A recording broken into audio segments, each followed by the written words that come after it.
عبداللہ بن سلام رضی اللہ عنہ کا اسلام لانا۔ صحیح بخاری کی ایک روایت میں ہے کہ جب رسول اللہ صلی اللہ علیہ وسلم مدینہ تشریف لائے اس وقت عبداللہ بن سلام رضی اللہ عنہ اپنے باغ میں تھے اور یہودیت پر قائم تھے۔ انہوں نے جب یہ خبر سنی تو رسول اللہ صلی اللہ علیہ وسلم کے پاس حاضر ہوئے اور کہا کہ اے اللہ کے رسول، 3 باتیں پوچھتا ہوں جن کا جواب نبیوں کے سوا کسی کو معلوم نہیں۔ یہ فرمائیے کہ قیامت کی پہلی شرط یعنی علامت کیا ہے، اور جنتیوں کا پہلا کھانا کیا ہے، اور کون سی چیز بچے کو کبھی ماں کی طرف کھینچتی ہے اور کبھی باپ کی طرف یعنی شباہت۔ رسول اللہ نے فرمایا ان تینوں سوالوں کے جواب ابھی ابھی جبریل علیہ السلام نے مجھے بتائے ہیں، سنو۔ عبداللہ بن سلام رضی اللہ عنہ نے کہا وہ تو ہمارے دشمن ہیں۔ رسول اللہ نے یہ آیت تلاوت فرمائی، پھر فرمایا پہلی نشانی قیامت کی ایک آگ ہے جو لوگوں کے پیچھے لگے گی اور انہیں مشرق سے مغرب کی طرف اکٹھا کر دے گی۔ جنتیوں کی پہلی خوراک مچھلی کی کلیجی کی بطور ضیافت ہوگی۔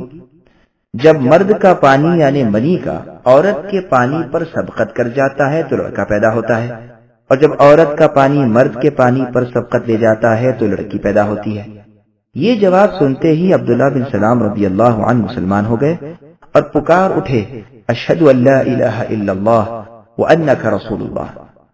پھر کہنے لگے اللہ کے رسول، یہودی بڑے بے وقوف لوگ ہیں، اگر انہیں پہلے سے میرا اسلام لانا معلوم ہو جائے گا تو وہ مجھے برا کہنے لگیں گے۔ اے اللہ کے رسول پہلے انہیں ذرا قائل کر لیجئے۔ آپ کے پاس جب یہودی آئے تو آپ نے ان سے پوچھا کہ عبداللہ بن سلام تم میں کیسے شخص ہیں؟ کہا بڑے بزرگ اور باخبر آدمی ہیں، بڑے بزرگوں کی اولاد میں سے ہیں، وہ تو ہمارے سردار ہیں اور سرداروں کی اولاد میں سے ہیں۔ رسول اللہ نے فرمایا اچھا، اگر وہ مسلمان ہو جائیں پھر تو تمہیں اسلام کے قبول کرنے میں تأمل ہوگا۔ وہ کہنے لگے اعوذ باللہ اعوذ باللہ، وہ مسلمان ہی کیوں ہونے لگے؟ عبداللہ بن سلام رضی اللہ عنہ جو اب تک چھپے ہوئے تھے باہر آ گئے اور زور سے کلمہ پڑھنے لگے۔ پھر یہ یہودی شور مچانے لگے کہ یہ خود بھی برا ہے اور اس کے باپ دادا بھی برے تھے، یہ بڑا نیچے درجے کا آدمی ہے اور خاندانی کمینہ ہے۔ عبداللہ بن سلام رضی اللہ عنہ نے فرمایا اے اللہ کے رسول اس چیز کا مجھے ڈر تھا۔ صحیح بخاری میں ہے عکرمہ رحمہ اللہ فرماتے ہیں جبر میک اسراف کے معنی عبد یعنی بندے کے ہیں اور ایل کے معنی اللہ کے ہیں، تو جبرائیل وغیرہ کے معنی عبداللہ ہوئے۔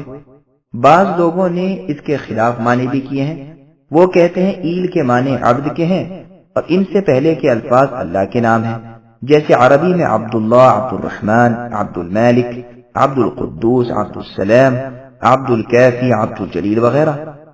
لفظ عبد ہر جگہ باقی رہا اور اللہ کے نام بدلتے رہے، اسی طرح ایل ہر جگہ باقی رہا اور اللہ کے اسماء حسنہ بدلتے رہے ہیں۔